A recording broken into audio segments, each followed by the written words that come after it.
She looked like a grandmother.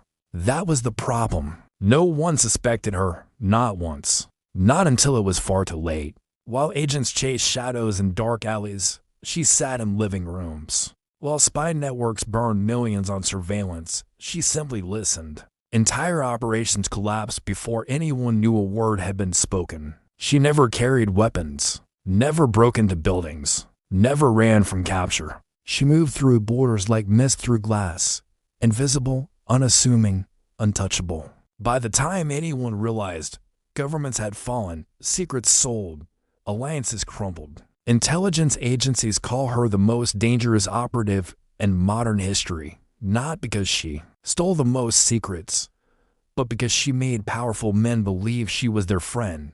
Her weapon wasn't information, it was trust.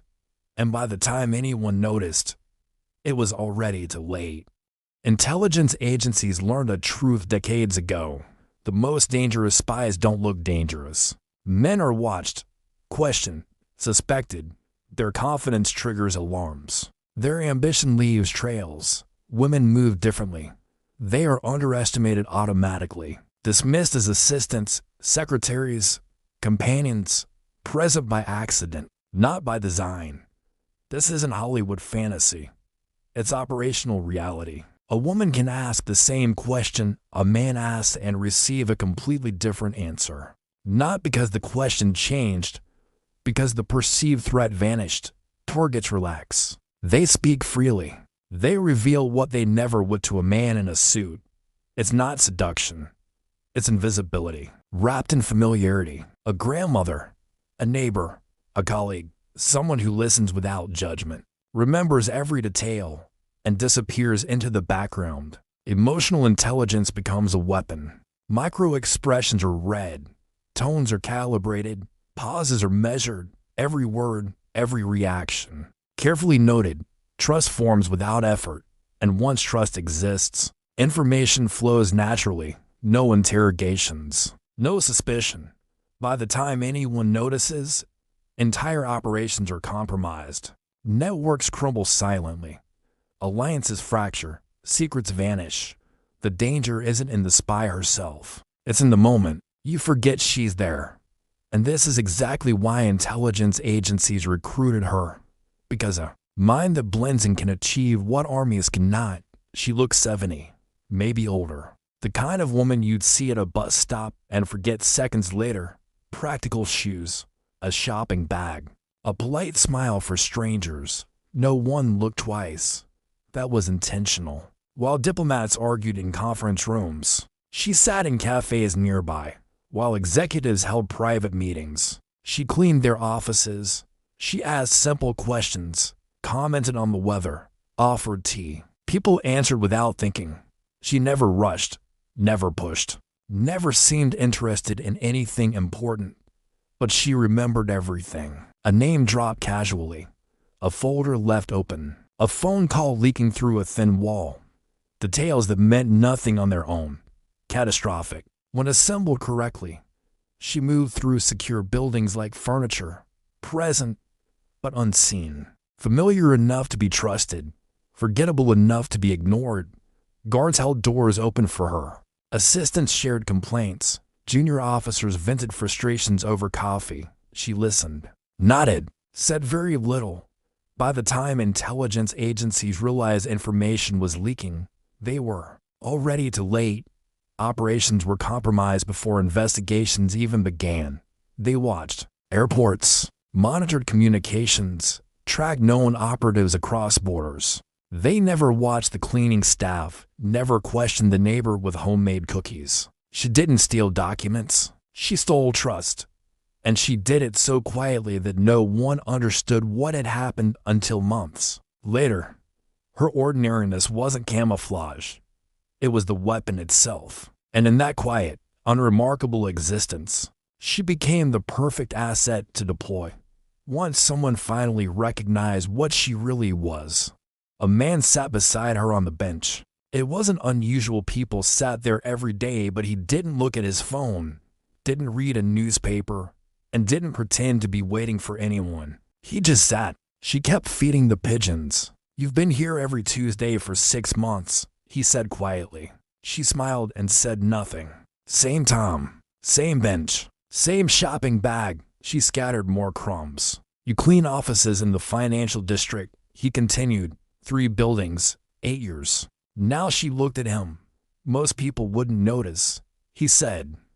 But you're not most people. You see things, remember things other people miss. Still, she said nothing.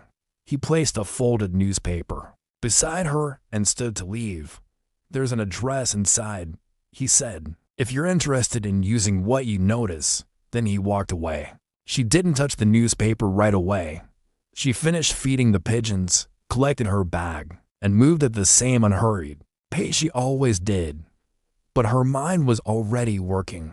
They'd been watching her, testing patterns she believed were invisible, which meant they already knew what she was capable of. Most people would have panicked, felt exposed, vulnerable. She felt something else, recognition. That evening, she opened the newspaper. The address led to a building she already knew, one she cleaned for years. But this time, she wouldn't be arriving with a mop. She'd be walking through the front door. And the people inside had no idea what they'd just activated, or how impossible it would be to turn it off. She arrived at 7 in the morning, the same time as always, same uniform, same shopping bag, same tired smile. The security guard waved her through without checking her ID. Why would he? She'd been cleaning this building for 8 years. The executive floor was empty, as it always was at that hour. She pushed her cart slowly from office to office. But today, she wasn't cleaning, she was mapping. Which desks had locked drawers? Which computers were left running overnight? Which assistants arrived early? Which executives stayed late? She emptied trash bins, read discarded notes, and memorized names on folders left open just a little too long. A calendar revealed meeting patterns. A post-it hinted at a password.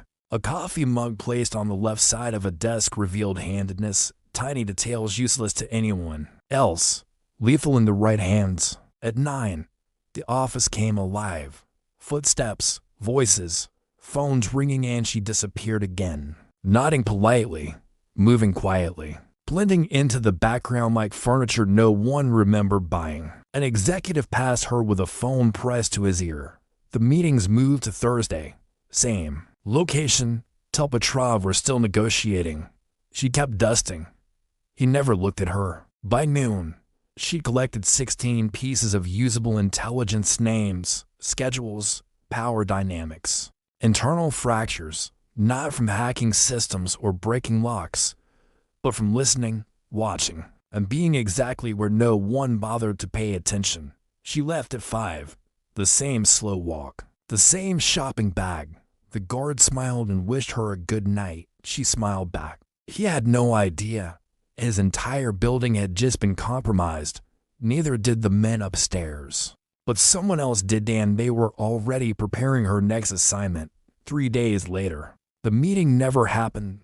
Petrov arrived at the location on time, waited 2 hours, and left furious. The negotiation collapsed without explanation or warning, except there was one person who understood exactly why. The executive, whose phone call she'd overheard, received new instructions that morning. Anonymous, untraceable, perfectly timed. They shifted his priorities just enough. He canceled the meeting himself and believed it was his idea. It wasn't. Within a week, the company's expansion plans stalled, partnerships fractured, internal accusations spread quietly through the upper floors. Someone had leaked sensitive information. So they investigated the obvious suspects: executives, advisors, private communications.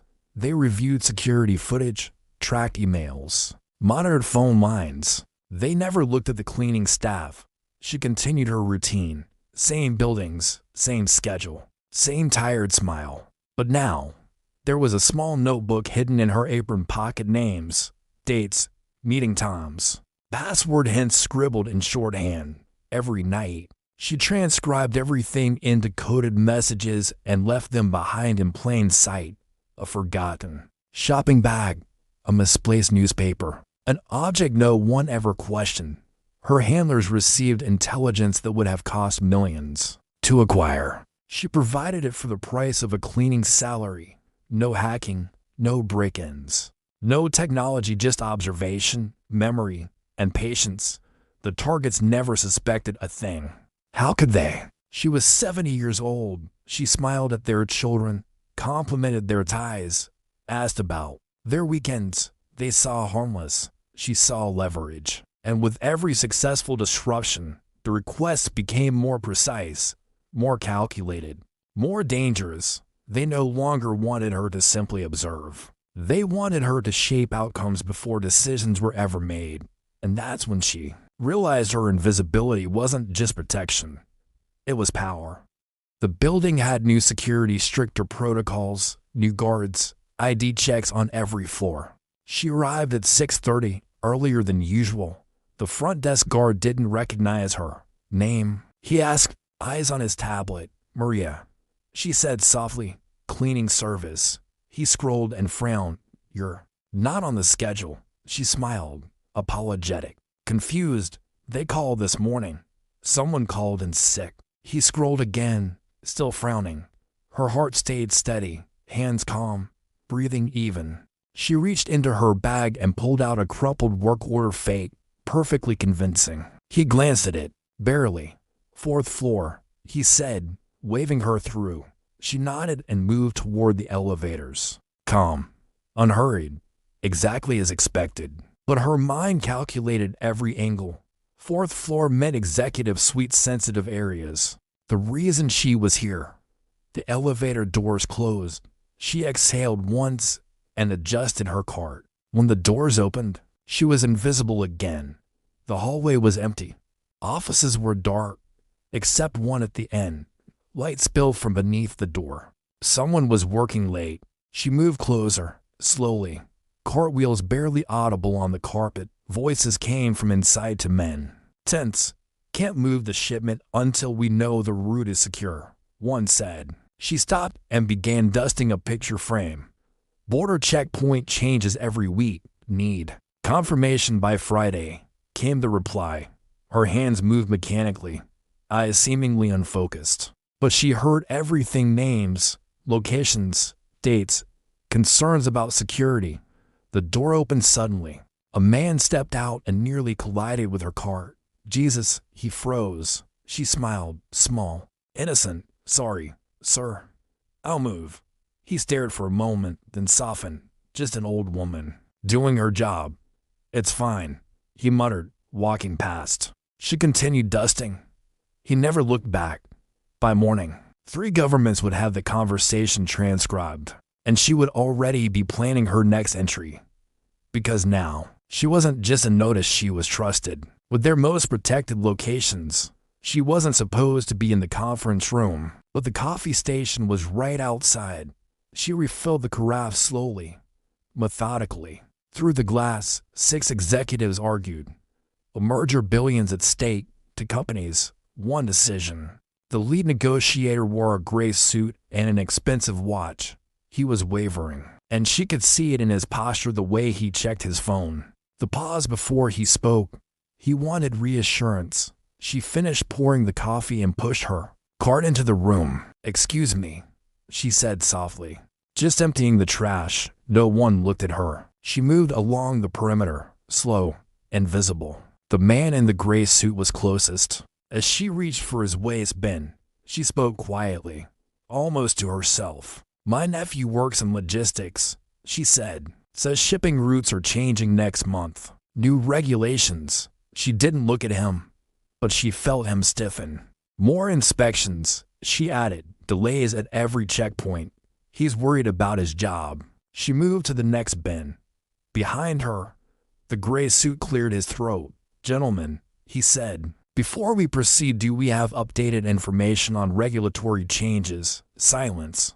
Because if transport routes are being restructured, he continued, our timeline assumptions may be wrong. Laptops opened. Phones came out. Whispers replaced confidence. Momentum shifted. She finished her work and left the room exactly as she'd entered. By afternoon, the merger talks had stalled. By evening, one company withdrew. Markets reacted. Partnerships collapsed. Careers ended. Quietly, all because an old woman mentioned her nephew. Her handlers received confirmation that night. The target had been neutralized. No documents stolen. No systems breached. No alarms triggered. Just words, timing, psychology. Now they understood what she was capable of. And the next assignment wouldn't be about stopping a merger. It would be about shaping events on a much larger scale. One that wouldn't stay quiet for long. The merger collapse triggered investigations. 3 executives were fired, and one faced criminal charges for insider trading he didn't commit. A pension fund lost $200 million. Retirement accounts vanished overnight. Families were affected, lives disrupted, careers erased. She read about it on her morning bus ride, sipped her tea, and turned the page. Her face didn't change, but something shifted behind her eyes. She hadn't pulled a trigger, hadn't planted evidence, hadn't touched a single document. She had simply mentioned her nephew, and the world had rearranged itself. That evening, her handler sat beside her on the familiar bench. Exceptional work, he said. She didn't respond. We have something bigger, he continued. Government level, requires your specific approach. Silence. He placed an envelope beside her, thicker than usual. 2 weeks, tight timeline. The target's a diplomat. High security, he said, pausing. But you'll have access. He stood to leave. One more thing, he added. If this succeeds, trees collapse. If it fails, people start asking questions. Then he was gone. She stayed longer than usual, feeding the pigeon slowly, methodically. Across the city, families mourned lost savings. Men were clearing out offices. Lawyers were preparing defenses, all because she'd spoken 12 words in a conference room. She picked up the envelope. Inside were schedules, building layouts, security rotations, and a single photograph. She studied the diplomat's face carefully. By next week, he would trust her. By the week after, his government would be in crisis. She stood and collected her bag. The stakes weren't just higher. Now they were irreversible. The diplomat worked late every Thursday. His assistant left at 6. Security rotated at 7. She arrived at 6:30, same uniform, same cart, same invisible routine. Tonight, the building hosted a private reception, foreign officials, translators, armed security at every entrance. The guard checked her ID twice. She smiled and waited. He waved her through.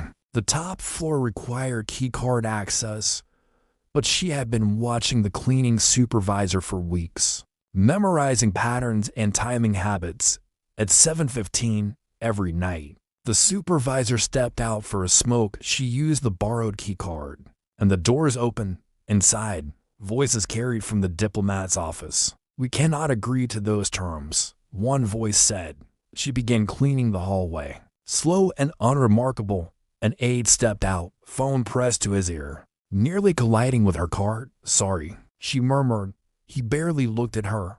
Tell them we're holding firm, he said into the phone. She continued dusting, positioning herself near a side office. Maps were spread across a desk, marked locations and handwritten notes visible. She adjusted a picture frame, leaned closer, and photographed everything with a camera disguised as a hearing aid battery. Footsteps approached, and she moved to the window, wiping the glass. The diplomat emerged, exhausted and frustrated. Still here? He asked. Big night, sir, she said softly. He sighed. Tell me about it. She listened. He spoke of pressure, disagreements, and fears that his own delegation wouldn't support him. She asked nothing important, but he told her everything. By morning, 3 intelligence agencies had his full negotiation strategy, not from documents, but from his exhaustion and trust. The diplomat never realized he had just sabotaged his own government. Because he had trusted a grandmother with a mop, she didn't retire. She didn't disappear. She continued, same buildings, same routines, same invisible presence. But now her handlers called her for the operations no one else could touch. Impossible infiltrations, untouchable targets, moments where force would fail but trust would succeed. No weapons. No violence. No digital trails. Just observation, memory, and influence. She became the most dangerous operative in modern intelligence. Not because she stole the most secrets, but because she made powerful people believe she didn't exist. Diplomats, executives, military officials, they saw a harmless old woman. She saw opportunity. And by the time they realized what had happened, alliances had shifted, markets had moved, and governments were already reacting, all because someone underestimated her. The question isn't whether people like her exist, they do. The question is how many are operating right now. How many ordinary people around you are listening more than they speak?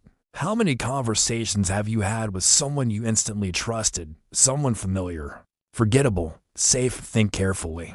Because invisibility isn't just camouflage, it's the most effective weapon ever created. And she proved it works. What other spy stories should we uncover next? Tell us in the comments.